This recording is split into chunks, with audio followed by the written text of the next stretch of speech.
My name is Eric and I want to tell you a story that changed everything I thought I knew about love, betrayal, and revenge. This isn't just another tale of a cheating spouse, it's about how silence can become the most powerful weapon in your arsenal, and how patience can deliver the most devastating blow. I'm 42 years old, work as a hydraulic technician for Boeing in Seattle, and until 18 months ago, I thought I had a solid marriage with my wife Claire. We'd been together for 15 years, married for 12 of those. She worked as an accountant for a mid-sized construction company downtown. We had a routine, a rhythm, a life that felt comfortable. Maybe too comfortable, as I would later learn. The first sign something was changing came on a rainy Thursday evening in March. I remember it clearly because it was the night everything started to unravel, though I wouldn't understand that for months. Claire was sitting on our couch, laptop balanced on her knees, and she was smiling. Not just smiling, she was glowing. Her face had this expression I hadn't seen in years, like she was harboring the most delicious secret. "What's got you so happy?" I asked, settling down beside her with my beer. She quickly closed the laptop. Too quickly. "Oh, nothing special. Just catching up with some old friends on Facebook." That should have been my first red flag. Claire had never been much for social media. She had accounts, sure, but barely used them. Suddenly she was catching up with old friends? But I trusted her. I trusted us. So I let it slide. Over the next few weeks, I noticed subtle changes. Claire started staying up later, always with her laptop or phone. She'd take calls and step outside, saying it was work or her sister. She began paying more attention to her appearance. Not dramatically, but she started wearing makeup on weekends, trying new hairstyles, buying clothes that were more adventurous than her usual conservative style. The real wake-up call came about a month later. I was installing a new kitchen faucet on a Saturday morning when Claire came downstairs, dressed up like she was going somewhere important. "Where are you headed?" I asked, wiping my hands on a towel. "Coffee with Lindsay," she said, but she wouldn't meet my eyes. Here's the thing about being married to someone for 12 years, you learn their tells. Claire always looked directly at people when she spoke. Always. The fact that she was suddenly studying the floor while talking to me was like a neon sign flashing lie in my face. But instead of confronting her, something inside me went cold and calculating. Maybe it was my engineering background, but I decided to treat this like a problem that needed systematic investigation rather than an emotional explosion. After she left, I did something I never thought I'd do. I went through her laptop. It was still logged into her email, and what I found made my stomach drop. There were dozens of emails from someone named Alexander_Paris2024@gmail.com. The subject lines ranged from "thinking of you, ma chérie," to "our future together," to "when you come to Paris." I read enough to understand what was happening. My wife was having an emotional affair with a Frenchman named Alexander who claimed to be a photographer living in Paris. They'd met in some online photography forum where Claire had apparently started posting pictures. Another new hobby I'd barely noticed. The emails were intimate. Not explicitly sexual, but romantic in a way that made me feel sick. He called her his beautiful American angel. She wrote about feeling alive again, and dreaming of starting fresh in the city of light. There were discussions of her visiting him, of their future together, of how she deserved better than her mundane life in Seattle. That last part stung. Our life was mundane? The life we'd built together, the house we'd bought, the dreams we'd shared, all of it was just mundane to her now? But here's where most husbands would have confronted their wives, demanded explanations, maybe thrown things. I didn't do any of that. Instead, I closed the laptop, finished installing the faucet, and started planning. You see, I realized something in that moment. If Claire was capable of this level of deception, of building an entire secret relationship behind my back, then our marriage was already over. The only question was whether I wanted to be the victim in this story or take control of the narrative. I chose control. Over the next 2 months, I became a student of my wife's betrayal. I learned about Alexander through their continued correspondence. He was supposedly 35, a freelance photographer who'd had his work featured in several European magazines. He lived in a charming apartment in Montmartre, loved literature and wine, and was looking for his soulmate to share his artistic life. Claire ate it up. She started taking photography classes at a community college, claimed it was just for fun.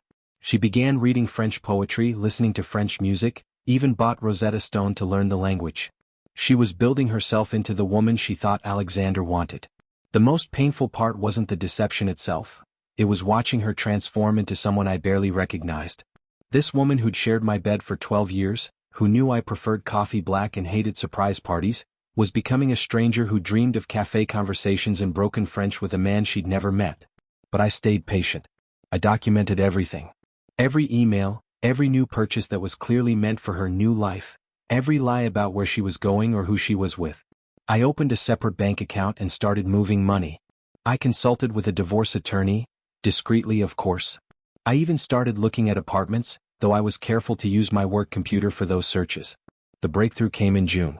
Claire announced she wanted to take a girls' trip to Europe with her college friend Megan. She needed 3 weeks, she said, to really experience Paris and maybe Italy. She'd been saving up her vacation time. That sounds wonderful, I told her over dinner. You deserve a real vacation. She looked surprised by my enthusiasm. You don't mind me being gone that long? Claire, you work hard. You should see the world. How long has it been since you did something just for yourself? I even helped her plan the trip. We looked at flights together, discussed hotels, researched must-see attractions. She was practically glowing with excitement, and I played the supportive husband perfectly. What she didn't know was that I'd already contacted Megan. It turned out Megan had no idea about any Europe trip. In fact, she was planning to spend her summer vacation at her family's cabin in Montana.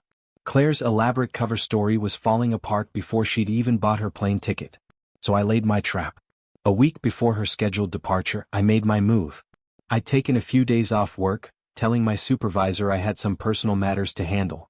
On Monday morning, after Claire left for work, I packed everything I cared about into my truck. Not everything I owned, just what mattered to me. Clothes, tools, some books, photos from before our marriage started falling apart. I drove to my new apartment, a small but decent place about 20 minutes from my job. I'd signed the lease the month before, paying 6 months up front in cash. Then I went to the bank and closed our joint accounts, withdrawing my half of our savings. Legally, I was entitled to it, and I made sure to document everything for the eventual divorce proceedings. But the real masterpiece was still coming. That evening, I was sitting in my new living room when my phone rang. It was Claire. Eric? Where are you? Your truck isn't in the driveway. I'm at Mike's, I lied smoothly, helping him with his deck renovation. I'll probably crash here tonight rather than drive home tired. Oh, okay. I was just wondering. I love you. Love you too, I said, and for a moment I almost meant it. Old habits die hard. The next morning I put phase 2 into motion. Using skills I'd picked up from years of troubleshooting complex machinery, I'd done some digital detective work on Alexander. It wasn't as hard as you might think. People leave digital footprints everywhere. What I found was fascinating. Alexander wasn't just corresponding with Claire. He had at least 6 other similar relationships running simultaneously, each with women from different countries. His photographs weren't his own.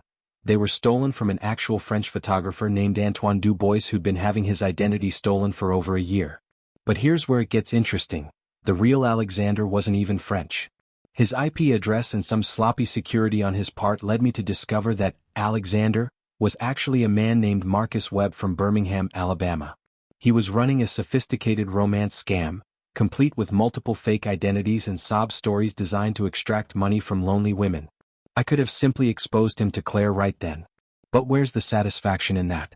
Instead, I decided to become Marcus's problem.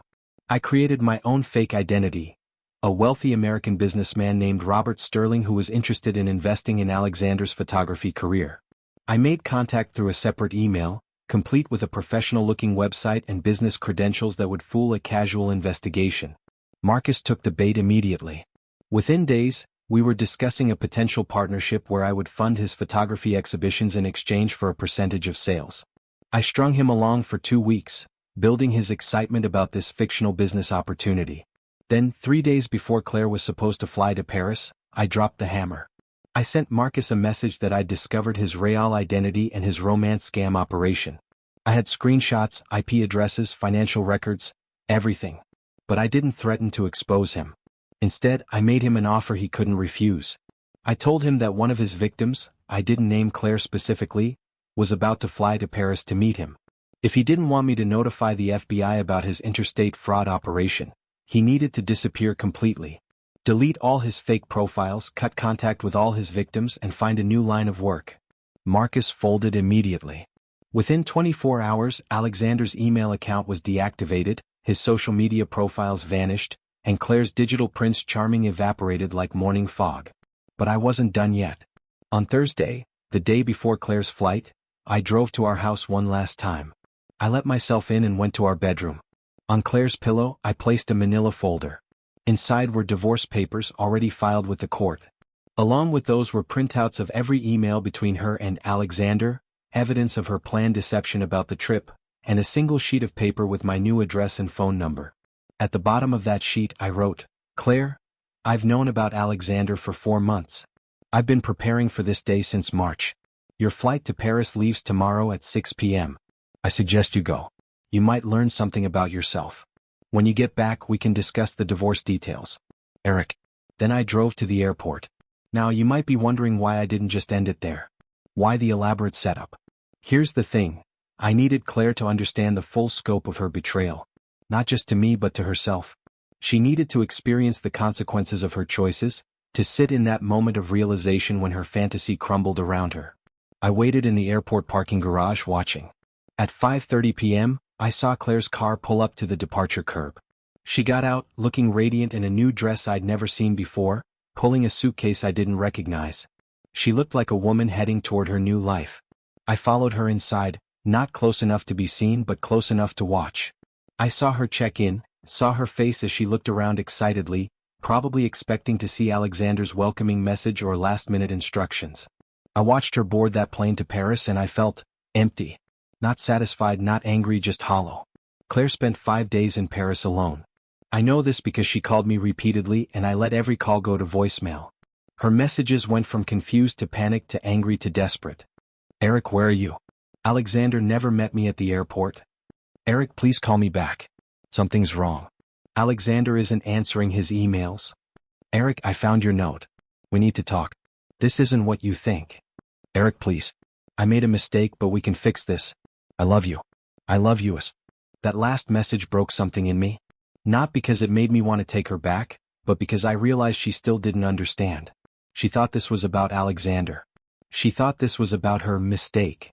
She didn't realize this was about who she'd revealed herself to be. When Claire returned from Paris, she came straight to my apartment. I'd been expecting this, of course. I opened the door and saw a woman I barely recognized. She was thinner, her eyes were red from crying, and she looked like she'd aged 5 years in 5 days. "Eric," she said, and her voice was hoarse. "Please let me explain." I stepped aside and let her in. She stood in my living room, our new living room that she'd never seen, and looked around like she was visiting another planet. "Explain what?" I asked. "Everything. The emails, Alexander, the lying. I can explain all of it." "Go ahead." She took a shaky breath. "I was lonely, Eric. I felt like we were just existing together. Like roommates, not lovers. And when Alexander started paying attention to me, showing interest in my thoughts and dreams, it felt like I was alive again." "Interesting," I said. "And what did you discover in Paris?" Her face crumpled. "He never existed, did he? Not the way I thought. Someone was playing games with me." "Someone was playing games with you," I agreed. "Multiple someones, actually." I told her about Marcus Webb, about the other women, about the scam. I showed her the evidence I'd compiled. I watched her face as the full scope of her delusion became clear. "But Eric," she said when I'd finished, "I never actually cheated on you. I never met him, never touched him. Doesn't that count for something? You packed a suitcase and flew to another continent to start a new life with another man," I said quietly. "The fact that he turned out to be a scammer doesn't change your intentions. But I love you." "No, Claire. You love the idea of me. You loved the stability I provided while you figured out what you really wanted. But you don't love me. If you did, you never could have planned to leave the way you did." She cried then. Really cried, not the delicate tears of a woman trying to manipulate a situation, but the ugly, body-shaking sobs of someone whose world was ending. I didn't comfort her. I didn't hold her. I just waited. When she finally stopped crying, she looked up at me with desperate eyes. "What do I have to do? To fix this? To make you forgive me?" "Nothing," I said. "There's nothing you can do because there's nothing to fix. This isn't a problem with a solution, Claire. This is an ending. But I can change. You already changed. That's the problem." The divorce took 8 months to finalize. Claire fought it initially, hired her own lawyer, tried to claim that since no physical adultery had occurred, she deserved a more favorable settlement. But the evidence was overwhelming. Her planned abandonment of our marriage, her deception, her emotional infidelity, it all painted a clear picture. During those 8 months, I learned more about my wife than I had in the previous 12 years. Through the legal discovery process, I found out she'd been planning this escape for almost a year. She had savings accounts I didn't know about, had been secretly paying for photography classes and French lessons, had even looked into jobs in Europe. The woman I'd been married to had been systematically preparing to leave me while lying to my face every single day. The Alexander situation wasn't an aberration. It was the culmination of a long-term plan. Claire kept our house in the divorce settlement. I didn't want it anyway, too many memories, but she couldn't afford the mortgage on her own. Last I heard, she'd sold it and moved back in with her parents in Portland. She tried to contact me a few times after the divorce, but I never responded. There was nothing left to say. Sometimes I wonder what would have happened if I'd handled things differently. If I'd confronted her immediately, demanded counseling, fought for our marriage. But then I remember that look on her face when she talked about her mundane life with me, and I know I made the right choice. Some betrayals can't be forgiven, not because they're too big, but because they reveal something fundamental about who a person really is. Claire didn't just cheat on me, she showed me that our entire marriage had been, in her mind, something to escape from. I don't hate her anymore. I don't really feel anything about her at all, which might be the most devastating outcome of all. She became irrelevant to my life, a closed chapter in a book I've already put back on the shelf. The story I tell myself now isn't about betrayal or revenge. It's about how sometimes the worst thing that can happen to you turns out to be exactly what you needed to become who you were meant to be. Thank you for watching the video to the end. Maybe YouTube will no longer offer you my channel, so subscribe to it by clicking subscribe on the right under the video to receive new interesting stories. Also on the right of the video there is a playlist with other interesting stories that you can listen to, and you can also write in the comments what stories you would like to see on the channel.